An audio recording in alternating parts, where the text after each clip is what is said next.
Hi, my name is Sophia, and I am broadcasting today regarding the new moon. Welcome to I Am Soma, Nectar of the Gods. This is your channel for all things metaphysics.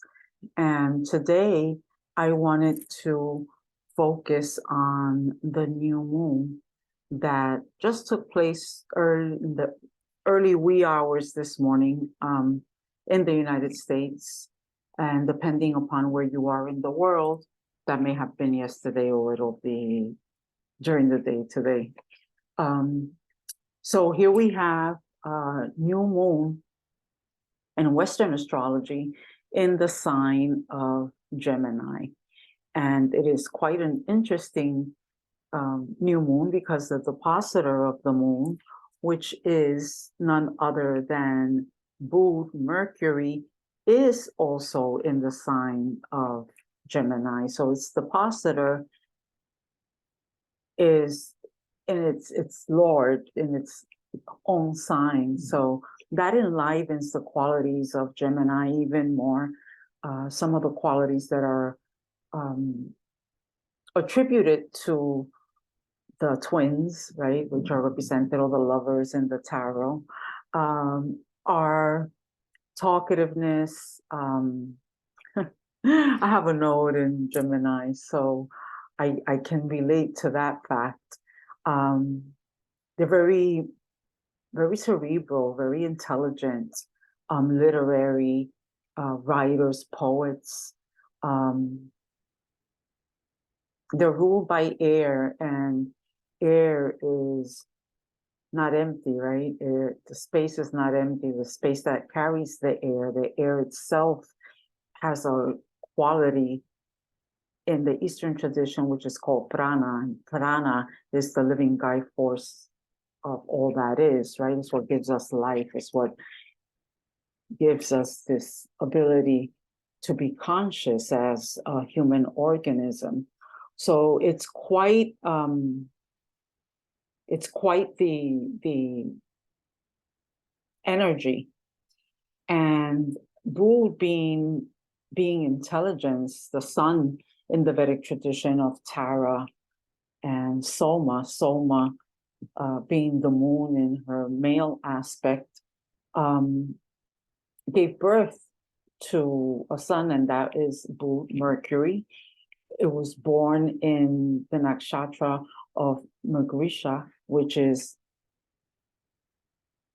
on the cusp of the Taurus Gemini sign. And here we have a combination of this love for the intellect, right? You know, Soma and the energy of Bud, which is the mind. And so we may find ourselves during this month with an intense desire to communicate with others. The nakshatra where we find this the alignment is ruled by Mars, so the impulse, you may speak before you know you're speaking. You know, it's like those people that speak before they think. Luckily, Mars is currently conjunct Venus, and so if we keep our conversations nurturing and supportive and providing guidance to ourselves, our inner conversations, and our conversations with others, this can be quite a revealing time. You may note that at this time, we're also having the sun in its ascent towards the northernmost, where the day and night are, where the sun actually goes past the point of increasing in light and begins to its descent into what we would refer to as the winter solstice. So this is the summer solstice, and it's a time of reflection,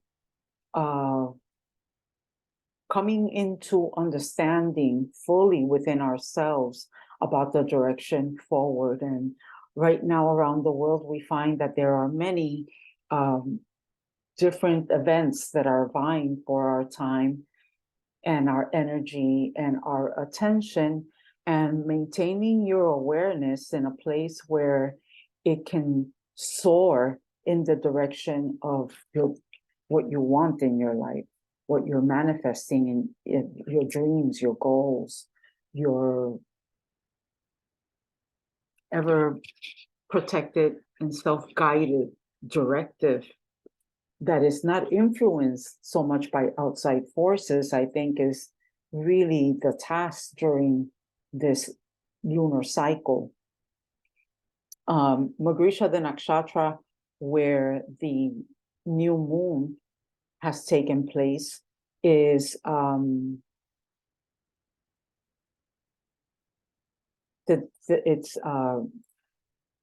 it's represented by the female serpent, and the female serpent, or the feminine, the receptive, is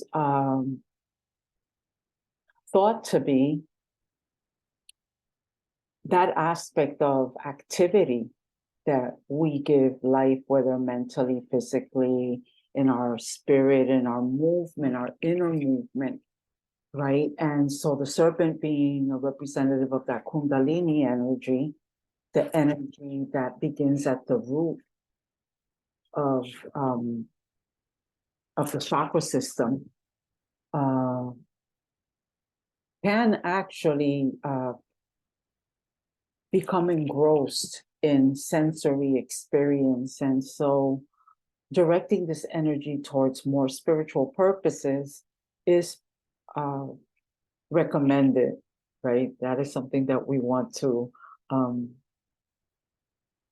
enliven, because it is through the spirit, right? It's through that spiritual inner knowing that we can know anything.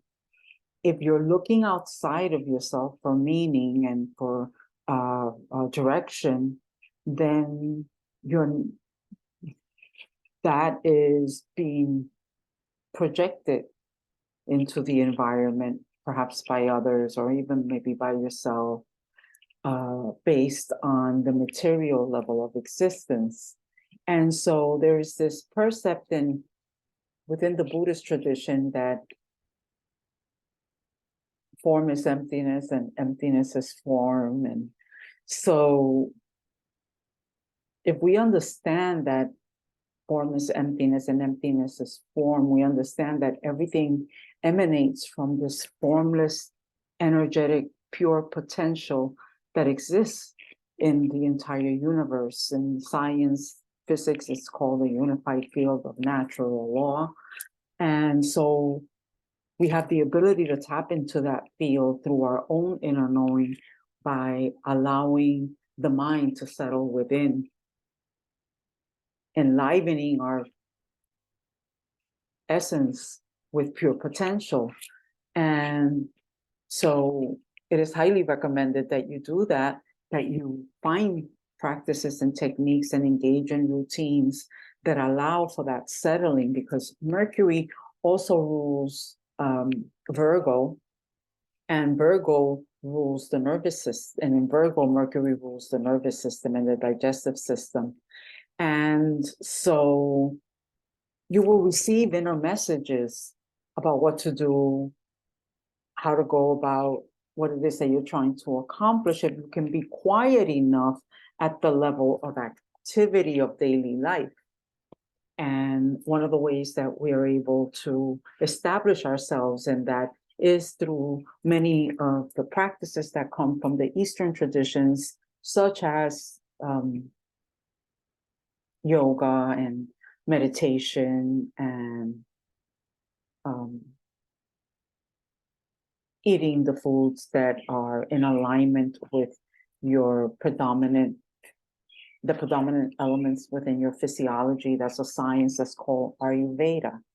So it's recommended that we look into these practices and that we establish ourselves in them, so that we can bring out more of our full potential out into life, as opposed to being directed by outside sources. And if you're not settled within yourself, then there are many outside energies, sources, frequencies that are vying for your time and can easily penetrate your nervous system and sabotage your directive, your goals, you know, by encouraging you to think in ways that defeat are self-defeating, that defeat your initiative. Very important. So since we have we just actually have Saturn retrograde shortly before this alignment, Saturn being in the Eastern zodiac in Pisces. So there is a review of our spiritual life, right? Because Pisces, being the last sign of the zodiac in the Western tradition, focuses on this universal love. You know, we're all one. There's a deep understanding among those who were born in this sign that there's a connection between all of us, all humanity, all sentient life, you know, beyond humanity, the plants, the earth itself is a living organism, right? If the earth were not a living organism, how could it give life to humanity and everything else that we see around us? So this review retrograde, re-enlivening review retreat of the impulse of Saturn to create structure and review what is it that we're creating and why. And now we have an opportunity to look into those motivations so that when Saturn goes direct in the next month, in September, we have an opportunity to come back into the world with a refined sense of being in the world and having a stable foundation on which to continue to build. So this gives us a great opportunity to go within. In addition, Pluto is also retrograde, and Pluto has just retrograded in the Western zodiac into Capricorn, and it's sitting at 29 degrees of Capricorn. The chart that I have up here is actually the Sidereal chart, which is the Jyotish chart. But I'm going to speak to the Western chart because I consider that that is how things are showing up in our environment, right? Given the fact that it's a seasonal chart. And so it is impressing upon us what is showing up. And what is showing up with Pluto going back into Capricorn is in retrograde is an opportunity to, because this alignment of Pluto going through Capricorn, wow, it has been quite the force of nature for Capricornians, particularly in transforming their lives, right? And transmutations happen from the level of destruction, right? So one thing becomes destroyed, but you know, for every door that closes, another one opens. So there's this cyclical nature to life. And with Pluto, we really get to understand that cyclical nature. Yes, so something must be let go of, something must go back to source. And from the source, allow a transformation so that we can come back out this aspect of being that has just experienced this suffering and this loss, so that something new can be created. And it is the impulse of creation. And so in this review, going back into Capricorn, it is ensuring that whatever is left standing after it's bulldozed for, well, not really bulldozed, because it did take some time. Since 2008, this alignment with Pluto and Capricorn has been alive, and back then it took down the banking system with the real estate market, and we've seen many changes and transformations happen in our government as a result of this force being in the sign of Pluto, in the sign of Capricorn, which is the sign of government and authority figures, and the structures that are built by these energies, which become sometimes so frozen that the only way out of them is through destruction, because they don't allow for the growth that needs to happen for evolution to take place. So that was Pluto's job. We're tearing this down. Now Pluto's going back. If there's anything left standing that will not withstand the growth that needs to happen, then it will for sure bring that down as well. And it's coming back to pick up the pieces that have to go through that process of transmutation. I think the analogy of the butterfly and the chrysalis is a perfect example of the process that needs to take place here. So that it's every cell in that butterfly, in the moth, goes through this amazing transformation and death, so that a new life can be born with wings. And so it is with this force of nature. In the Jyotish chart, this energetic potential has just regressed into 29 degrees. So if you have any 29 placements in cardinal signs, you're going to feel this the deepest. Everyone's going to feel it in some area of their life, because we all have Capricorn somewhere. It would be of interest to you to get your chart in both systems, both sidereal and tropical, so that you can begin to see these cyclic changes that take place throughout your life, with or without your knowledge. And, the stars would not be in space if we needed to walk in darkness, said a very beautiful astrologer that I followed for some time, Nick Fiorenza. He has now transitioned to the other side of the veil, but lives forever in my heart. I learned much from him. So in the sidereal chart, Pluto is retrograde after just having entered Capricorn. So at the soul level, there's an inner search for meaning that is beginning to show up in an area of your life ruled by Capricorn in the sidereal chart. And it comes through facing some darkness, some dark aspect of life, or perhaps even your own personality or yourself that needs to go, or structures in your life, because it is Capricorn after all. Capricorn is the boss. It may have to do with your career,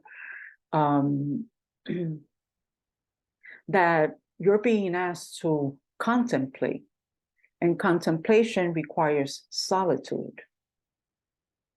The goat doesn't make it to the top of the mountain because it's trying to, save or bring everybody else on board, right? The goat makes it through the top of the mountain through sheer grit, determination, and going it alone. And in some aspect of your life, something is going to be removed. Something is going to be removed so that you can summon the determination and the commitment to bring that forth. That's an inner experience that will show itself to you if you engage in bringing more silence into the space that is your life. If you're out with the crowds, with the sensory experiences of X, Y, and Z, food, drink, people, places, and you're not taking the time to retreat back into nature and into yourself, then that voice, inner voice, your inner compass will get drowned out. And so we have an optimal opportunity. I also wanted to say this. Right, so this is a science of consciousness. Consciousness is everything. It's everywhere. It's omnipotent and omniscient and omnipotent, right? I already said that. It's so powerful, I said it twice. So it's all knowing. And the astrological map, whether it be Jyotish, which is a sidereal, or Western, is a popcorn trail, right? You can compare it to, like it gives you some direction. It is a tool for self-development and self-knowledge that can offer a path to self-discovery. And so I hear other astrologers say about, and many folks that are looking into this science, which is an art form also, say that the new moon is a time for seeding. If you've waited to the new moon to seed your desires, to seed your intention, you're already too late. By the new moon is the seed. It comes to being the seed. I've also heard it say that, oh, there's the dark of the moon, that there's no moon. Well, we cannot see the moon at night. But there's occult knowledge that comes with that too. Occult meaning not taught, not readily available. And at the full moon, right, we have the moon and the sun in opposition to each other somewhere around the zodiacal wheel, right? So then after the full moon, the moon continues its trajectory around the ecliptic. That's what the moon does, right? It goes counterclockwise around the ecliptic. Well, after the opposition, the moon is going to continue until it comes to a conjunction with the sun. These are the eternal lovers in heaven now together again.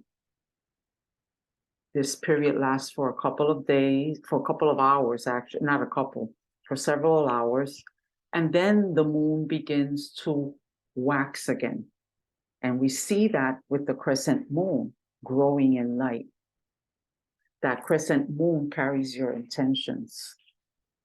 The crescent moon before the union carries the desires that gave birth to that intention. So we see the new moon before it becomes the seed that is penetrated by the sun, the rays of the sun, because the moon and the sun are together in conjunction. True yoga is full integration, the sun representing the male aspect of thought and the moon representing the female, more receptive side of our consciousness.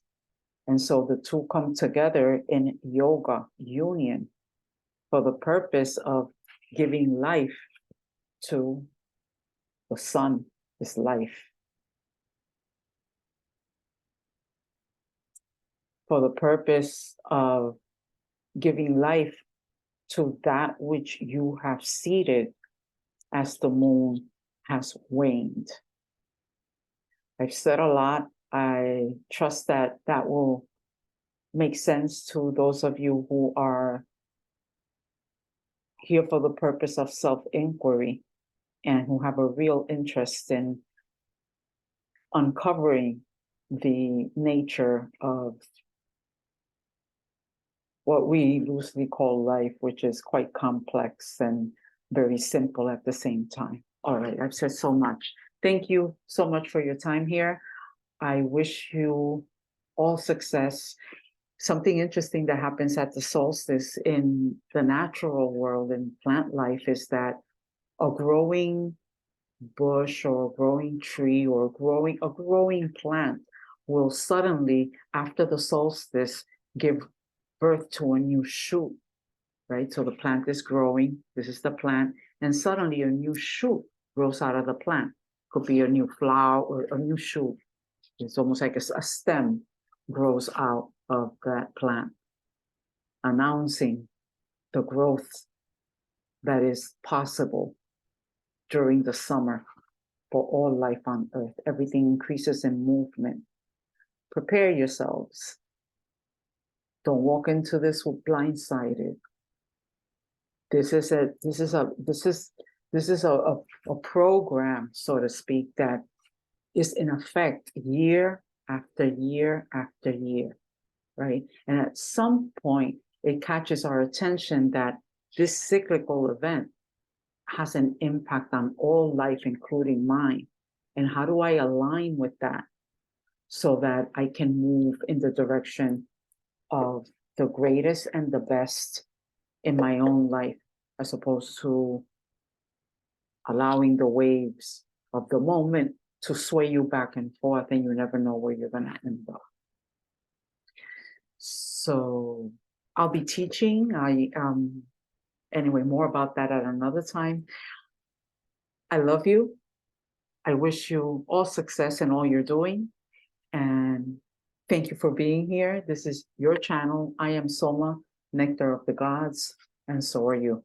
Take good care of yourselves and each other.